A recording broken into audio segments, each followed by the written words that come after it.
আসসালামু আলাইকুম ওয়া রাহমাতুল্লাহি ওয়া বারাকাতুহু। আমি আমিন স্যার আজকে তোমাদের খুবই গুরুত্বপূর্ণ একটা টপিক নিয়ে আলোচনা করব। সুপ্রিয় শিক্ষার্থীবৃন্দ, তোমাদের সিলেবাসে ট্রান্সফরমেশন চ্যাপ্টার রয়েছে। এটি পরীক্ষার জন্য যেমন গুরুত্বপূর্ণ, তেমনি ইংরেজি ভাষাটাকে শেখার জন্য এবং সঠিকভাবে ব্যবহার করার জন্য খুবই গুরুত্বপূর্ণ।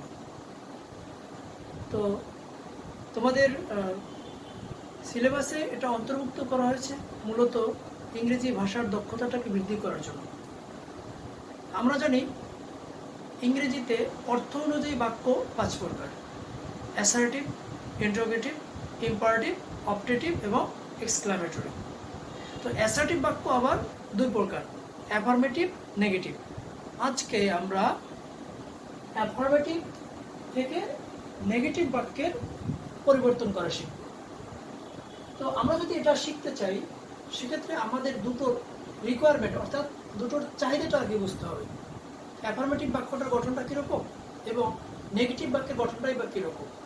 একটা বাক্যকে নেগেটিভ করতে হলে আমার কি শর্তগুলি মানতে হবে।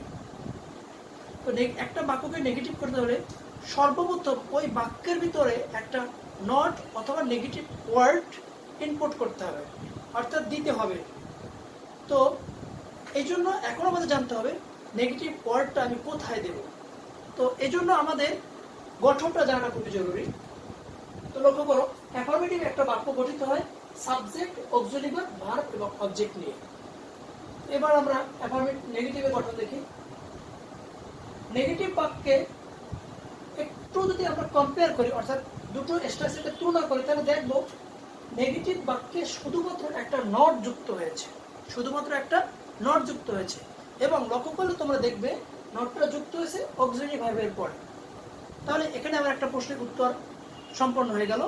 সেটা হচ্ছে নট এবং নেগেটিভ ওয়ার্ড যদি আমরা বাক্যে দেই তাহলে কোথায় দেব? অবশ্যই অক্সিলারি ভার্বের পরে। ক্লিয়ার? এবার লক্ষ্য করো, একটা বাক্য যেরকম ছিল তার ভিতরে আমি একটা এক্সট্রা ওয়ার্ড, একটা নট বাক্যের ভিতরে দিয়ে দিলাম। তাহলে কি পরিবর্তন আসলো? বাক্যের অর্থটাও কিন্তু পরিবর্তন হয়ে গেল। কিন্তু বাক্যের অর্থের পরিবর্তন করার তো আমার অধিকার নাই। এই জন্য আমাদের অর্থ ঠিক রাখার জন্য আমাকে একটা আলাদা কাজ করতে হবে। সেটা হচ্ছে ওই বাক্যে একটা অপোজিট ওয়ার্ড দিয়ে দিতে হবে। কি ওয়ার্ড দেবো? Opposite word. এবার প্রশ্ন রাখতে পারি, কার অপোজিট ওয়ার্ড দেবো? কারণ একটা বাক্যে তো একটা ওয়ার্ড না, একাধিক ওয়ার্ড। কোন ওয়ার্ডটার অপোজিট ওয়ার্ড দেবো? তো অধিকাংশ ক্ষেত্রে লক্ষ্য করবে, অধিকাংশ ক্ষেত্রে অ্যাডজেক্টিভের অপোজিট ওয়ার্ড দেওয়া হয়। ক্লিয়ার? মাঝে মাঝে মাঝে মাঝে অন্য ওয়ার্ডের অপোজিট ওয়ার্ড নেই। যেমন অনেক সময় ভার্বের পাই লাভের বিপরীত হেইট, এরকম ভার্ব খুব কম আছে। কিন্তু অধিকাংশ ক্ষেত্রেই অ্যাডজেক্টিভের বিপরীত শব্দ দেওয়া হয়। একটা এক্সাম্পল খেয়াল করি, man is mortal. Man is mortal এই বাক্যটাকে যদি আমরা অ্যানালাইজ করি তাহলে দেখতে পাবো ম্যানটা হচ্ছে সাবজেক্ট, ইজ অক্সিলারি ভার্ব এবং মর্টাল। ক্লিয়ার? তাহলে এখানে আমরা খুঁজে পাচ্ছি ইজ অক্সিলারি ভার্ব। তো আমরা যদি এই উপরের স্ট্রাকচার দুটোকে কম্পেয়ার করি তাহলে দেখতে পাবো নিচের স্ট্রাকচারে শুধু একটা নট দেওয়া আছে। এবং কোথায় দেওয়া আছে? অক্সিলারি ভার্বের পরে। ক্লিয়ার? অক্সিলারি ভার্বের পরে। তো এখানে আমরা যেহেতু অক্সিলারি ভার্ব পেয়ে গেছি, তো আমাদের টেনশন ফ্রি। আমরা কি করব? ইজের পর একটা নট বসে দিলে বাক্যটা নেগেটিভ হয়ে যাবে। কিন্তু আরেকটা শর্ত, যে অপোজিট ওয়ার্ড দিতে হবে। কেন? কারণ অপোজিট ওয়ার্ড না দিলে বাক্যের অর্থটা ঠিক থাকবে না। ক্লিয়ার? তো তাহলে উত্তরটা কি হচ্ছে? Man is not immortal. কেন? এই যে ইজ অক্সিলারি ভার্ব, তারপর আমি নট বসিয়ে দিয়েছি এবং মর্টালের বিপরীত শব্দ দিয়েছি। তাহলে কি হলো? বাক্যটা নেগেটিভ হলো এবং অর্থ ঠিক থাকলো। এই যে যেটুকু আলোচনা করলাম এটি কিন্তু খুব বেসিক, অর্থাৎ একটা মৌলিক একটা ধারণা, এবং এটা কিন্তু বাস্তব জীবনে আমাদের খুবই কাজে লাগবে। এবারে আমরা ইন্টারোগেটিভ স্ট্রাকচারটা একটু খেয়াল করি। নেগেটিভ স্ট্রাকচার করেছি, ইন্টারোগেটিভ স্ট্রাকচারের পার্থক্যটা দেখি। দেখো, শুধু এই যে অক্সিলারি ভার্বটা শুধু সাবজেক্টের আগে চলে আসছে।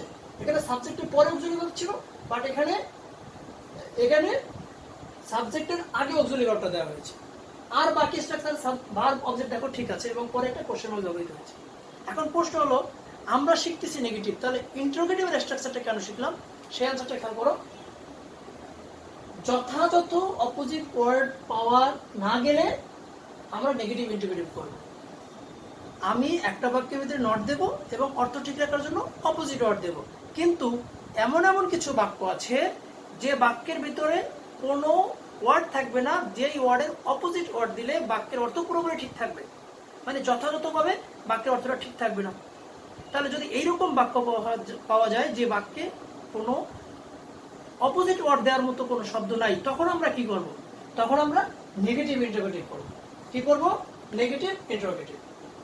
এটা লক্ষ্য করো। তাহলে নেগেটিভ ইন্টারোগেটিভটা কি হবে? আমরা এখানে ইন্টারোগেটিভে কি দেখলাম? শুধু অক্সিলারি ভার্বটা সাবজেক্টের আগে চলে আসছে। আর ইন্টারোগেটিভের আগের স্ট্রাকচারে কি দেখেছি? একটা নট বসে। নটটা কোথায় বসে? অক্সিলারি ভার্বের পরে বসে। ক্লিয়ার? তো এখানে দুটো শর্ত পূরণ করবে, অক্সিলারি ভার্ব সামনে আসবে এবং নটটা সংক্ষেপ আকারে বসবে। এটা আমরা ইচ্ছা করলে বড় আকারেও লিখতে পারি, বাট সংক্ষেপ আকারে লিখলে উত্তম। সেটা আমরা নেক্সট স্লাইডে আলোচনা করব। আগে একটা एग्जांपल দেখি। মিল্ক ইজ হোয়াইট, দুধ সাদা। খেয়াল করো, এখন এটাকে যদি আমরা নেগেটিভ করি, মিল্ক ইজ নট ব্ল্যাক, মানে হোয়াইটের বিপরীতে যদি আমরা ব্ল্যাক দেই, তাহলে কিন্তু অর্থটা পুরোপুরি সম্পন্ন হয় না। কেন হয় না? দুধ সাদা না, মানে দুধ কালা না। কালা না মানে কি সাদা? এটা কিন্তু ঠিক না, কারণ আরো তো কালার আছে। এটা সবুজ হইতে পারে, নীল হইতে পারে। হ্যাঁ, এই জন্য মানে এখানে আমরা যথাযথ অপোজিট ওয়ার্ড পাচ্ছি না। তো যথাযথ অপোজিট ওয়ার্ড না পেলে আমরা কি করব?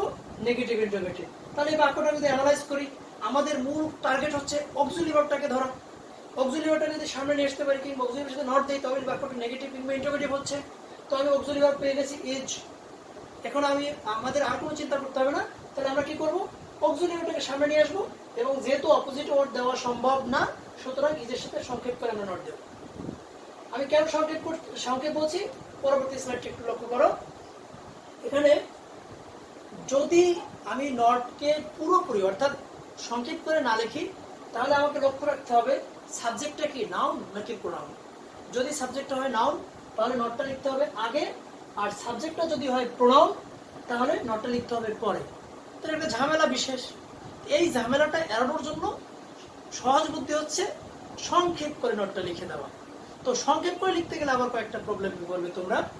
সেটা হচ্ছে 4টা অক্সিলারি ভার্ব আছে, যেটা সংক্ষেপ ফর্মটা একটু চেঞ্জ হয়ে যায় ওটা, আর বাকিগুলো স্বাভাবিক।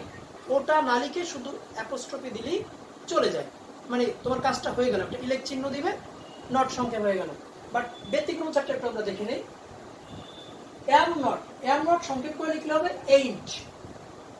উইল নট সংক্ষেপ করে লিখলেই কি হবে? ওন্ট। উইলটা হবে না, ওন্ট হবে। শ্যাম নট সংক্ষেপ করে হবে শান্ট। ক্যান নট সংক্ষেপ হবে কান্ট। দেখো, এই 4টা হচ্ছে ব্যতিক্রম। এই ব্যতিক্রম 4টা অবশ্যই তোমরা ব্যতিক্রম করেই মনে রাখবে, কারণ এটা অন্য সময়ে তোমরা যখন ইংরেজি লিখবে কিংবা বলবে তখন এগুলো খুব দরকার হবে। তো ব্যতিক্রম 4টা তোমাদের দেখাই দিলাম। আর যদি পুরোপুরি আকারে লেখো, অর্থাৎ সম্পূর্ণরূপে লেখো, সংক্ষেপ করে না লিখো, তাহলে তোমাকে এই নিয়মটা ফলো করতে হবে। তার থেকে আমি মনে করি সংক্ষেপ করে লেখাটাই বেটার। আর সংক্ষেপ করে লিখলে এই 4টা একটু মনে রাখতে হবে, কারণ এই 4টা তোমার পরেও জানতে হবে। You are bound to know it, মানে এটা তোমার জানতে তুমি বাধ্য। তো আগেই শিখে নেওয়াটা ভালো। এবার সাম স্পেশাল ওয়ার্ডস। আমরা কিন্তু মূল আলোচনাটা অর্থাৎ বেসিক আলোচনাটা করেছি। এবার আমরা যখন অ্যাফার্মেটিভ থেকে নেগেটিভ করব, তখন কিছু কিছু ক্ষেত্রে দেখতে পারবো যে বাক্যের ভিতরে এমন একটা শব্দ দেওয়া আছে যেটা একটা বিশেষ অর্থ বহন করতেছে। তো বিশেষ অর্থটা ঠিক রাখার জন্য আমাকে বিশেষ কিছু শব্দ প্রয়োগ করতে হবে। এরকম শব্দের সংখ্যা খুবই কম, আমার শিটে সবগুলো উল্লেখ করা আছে। তারপর আমি তোমাদের এটা পার্ট অন, যেহেতু পার্ট অনে আমি তোমাদের অনেকগুলো বলবো। আর টার্সিয়ারি লেভেল অর্থাৎ তোমাদের কম্পিটিটিভ এক্সাম, বিভিন্ন অ্যাডমিশন টেস্টের জন্য যেগুলো দরকার হবে সেগুলো আমি পার্ট 2-তে বা পরবর্তী পার্টে এগুলো আলোচনা করব। তবে প্রথমভাবে তোমাদেরকে বিষয়টা বোঝানোর জন্য কয়েকটা ওয়ার্ড দিয়ে আমি আলোচনা করছি। তো সাম স্পেশাল ওয়ার্ড কেন বলছি? কারণ এই ওয়ার্ডগুলোর বিশেষ অর্থ আছে, আর বিশেষ অর্থটা ঠিক রাখার জন্য তোমাকে বিশেষ শব্দ ব্যবহার করতে হবে। সেই বিশেষ শব্দগুলো কি সেটা আমি তোমাদেরকে দেখাচ্ছি। লক্ষ্য করো, কোনো বাক্যে যদি অনলি বা অ্যালোন থাকে, তাহলে তোমার ওই পরিবর্তে 3টা ওয়ার্ড ব্যবহৃত হয়, none but, nothing but and not more than, not more অথবা লেস দ্যান। ক্লিয়ার? তো এখন বুঝতেই পারছো শব্দ একটা ব্যবহার করা যায় 3টা শব্দ, তাহলে আমি কোনটা ব্যবহার করব? তো এই জন্য তোমাকে একটু অর্থটা জানতে হবে। অর্থাৎ যদি অনলি বা অ্যালোন দ্বারা ব্যক্তি বোঝায়, তাহলে আমরা বসাবো নান বাট, যদি বস্তু বোঝায় তাহলে বসাবো আমরা নাথিং বাট, আর যদি সংখ্যা বোঝায় তাহলে বোঝাবো নট মোর অথবা লেস দ্যান। ক্লিয়ার? এবার একটা এক্সাম্পল দেখি, Allah can alone help us, তাহলে কি হবে? None but Allah can help us. কারণ আল্লাহ হচ্ছেন সৃষ্টিকর্তা, তিনি করতে পারেন, তিনি একজন সক্রিয়, সুতরাং এখানে আমরা কি ব্যবহার করবো? None but. ক্লিয়ার? এবার next example, only he could break his own record. লক্ষ্য করো এখানে অনলি দ্বারা হি কে নির্দেশ করা হয়েছে, এই জন্য দেখো হি নিচে আন্ডারলাইন করে রেখেছি, যেহেতু অনলি দ্বারা হি কে নির্দেশ করা হয়েছে, হি একটা ব্যক্তি, সুতরাং আমরা এখানে কি ব্যবহার করবো? None but. একটু লক্ষ্য করো, যেহেতু আমরা নান বাট ইউজ করেছি তারপরে কিন্তু আর কোনো নট ব্যবহার করিনি। কেন? আমি তোমাদের শুরুতেই বলেছিলাম বাক্যে নট কিংবা নেগেটিভ ওয়ার্ড, তার নান বাট শব্দটা কিন্তু একটা নেগেটিভ ওয়ার্ড, সুতরাং এই বাক্যে আর নট ব্যবহার করার দরকার নেই। Next example, only the moon was visible. এখানে খেয়াল করো, এখানে অনলি দ্বারা দ্য মুনকে নির্দেশ করেছে, তা দ্য মুনটা কি? একটা বস্তু, সুতরাং আমরা কি ব্যবহার করবো? Nothing but. Nothing but moon was visible. এবার আরেকটা example, he is only 13। He is only 13, এখানে অনলি দ্বারা কি নির্দেশ করেছে? সংখ্যা, যেহেতু সংখ্যা নির্দেশ করেছে, সুতরাং আমরা এখানে কি ব্যবহার করবো? Not more than. He is not more than 13। He is not more than 13। Next আরেকটা স্পেশাল ওয়ার্ড, মাস্ট।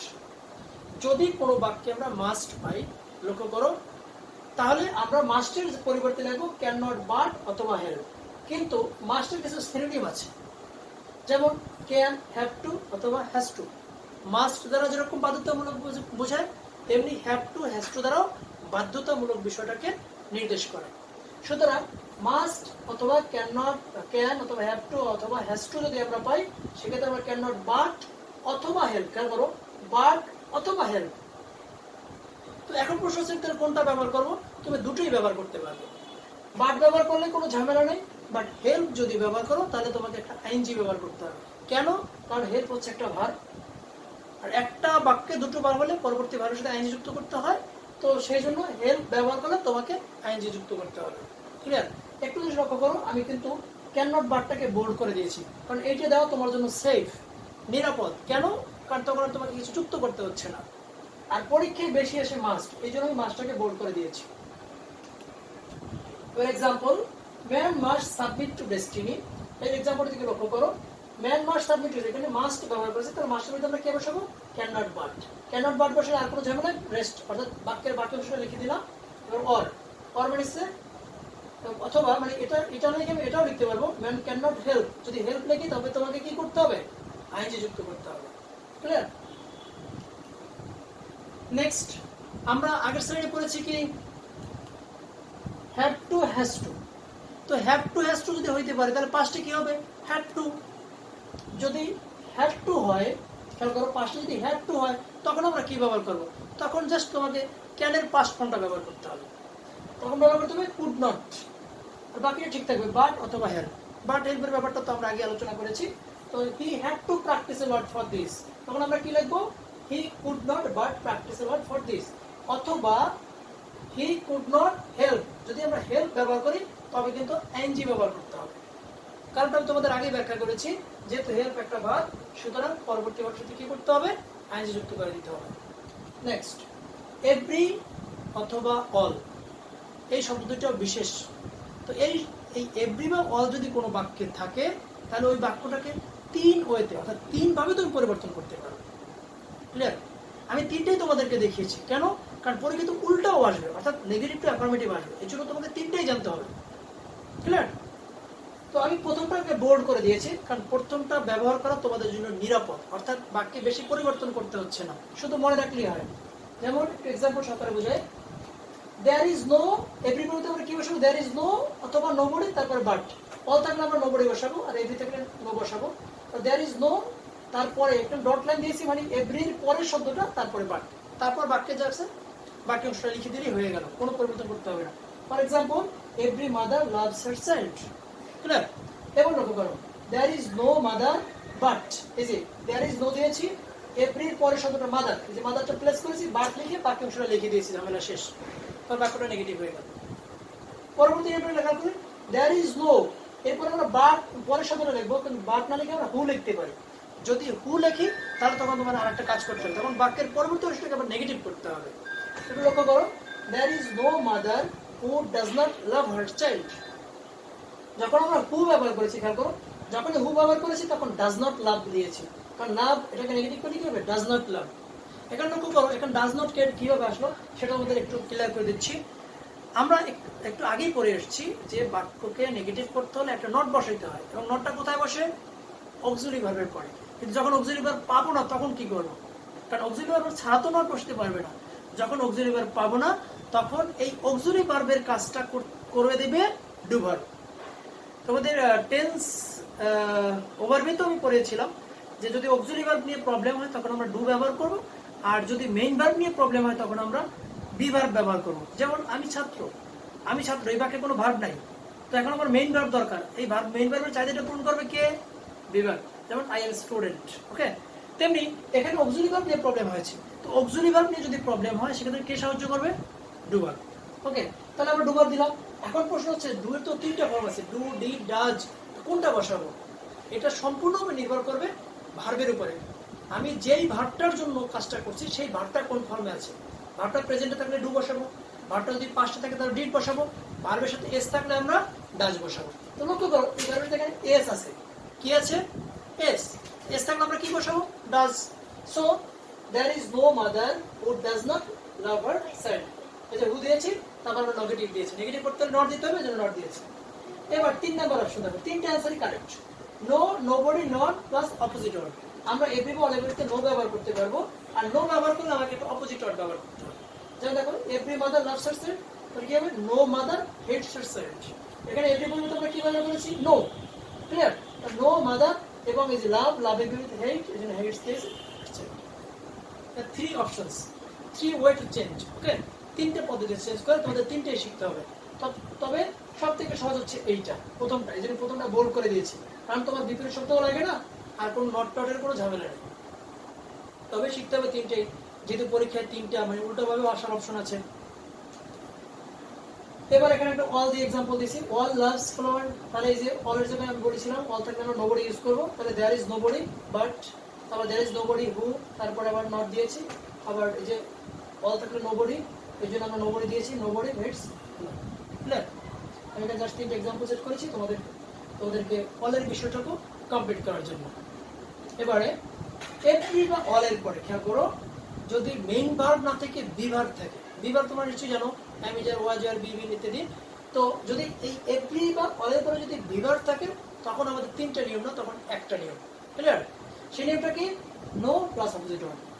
মানে সর্বশেষ নিয়মটা, আমরা যখন তিনটা নিয়ম পড়েছিলাম তার সর্বশেষ নিয়মটা, এই যে তিনটা নিয়ম পড়েছিলাম তার সর্বশেষ নিয়মটা, নো প্লাস অপোজিট ওয়ার্ড। তো আমরা এবি বা অল থাকলে তারপর বিভাগ, তো বিভাগতে আমরা কি করবো, নো প্লাস এই যে opposite word. For example, everybody is liable to error, okay. এখানে আমরা কি দেবো, এভরিবডি এসে যেহেতু আমরা দেবো কি, নোবডি। ইজ, ঠিক আছে, তারপরে এই যে বিপরীত শব্দ লায়াবল টু এর বিপরীত কি, ফ্রি ফ্রম, লায়াবল টু এর বিপরীত ফ্রি ফ্রম দিয়েছি, শেষ। তাহলে আরেকটা বিষয় একটু জেনে রাখো, অল মেন আর মর্টাল, তাহলে আমরা কি দেবো, নো মেন ইজ ইমর্টাল। এই যে অল আছে, অল দিয়ে একটা এক্সাম্পল দিয়েছি, নো, তারপর এখানে যেহেতু ম্যান ব্যবহার করেছে এই জন্য আরটা ইজ হয়েছে, তো no man is immortal. Thanks for watching. Keep me in your prayer. Allah Hafiz.